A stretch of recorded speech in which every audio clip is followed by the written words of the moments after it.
I first heard Vivier's music when I was a student in Toronto, and I noticed that with every piece I heard, by the end of the performance, I was somehow changed. I was transformed and transported by his unique sound world. There was a kind of purity which touched me. A deep longing, an intense longing for purity would probably be even more accurate. As a young student without a lot of life experience, I was even confused by the effect that his music had on me. And I found it unsettling because I couldn't put my finger on the what or the why of my reaction. When I started to prepare this piece, I contacted the soprano for whom it was written over 30 years ago, Marie-Danielle Parent, a Canadian soprano in Montreal. She was incredibly touching in her generosity towards me, and now I have a score full of notes from our conversation. She told me many, many little details about the piece and also about her experience of working with Vivier. One thing she said which struck me was that as a composer, Vivier had the purity of a child, and as a man, that he played with fire.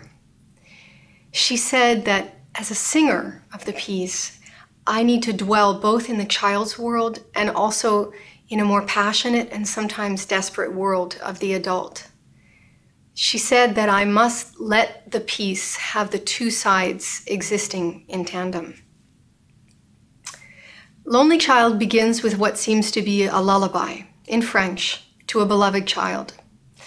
I wonder if he imagined his mother singing this to him. The lullaby speaks of a fairy tale world, a dreamland with beautiful gardens and a palace of jade with diamond-covered doors that welcome the child. There's a queen, a fairy, and even Tazio appears, the ideal boy that was the subject of obsession in Thomas Mann's Death in Venice. There are other words in a made-up language. Vivier used this language in other vocal pieces that he wrote. Sometimes they sound a little like French words or parts of words, soft and sometimes playful sounds that a child might create to make himself feel less lonely or to feel more special.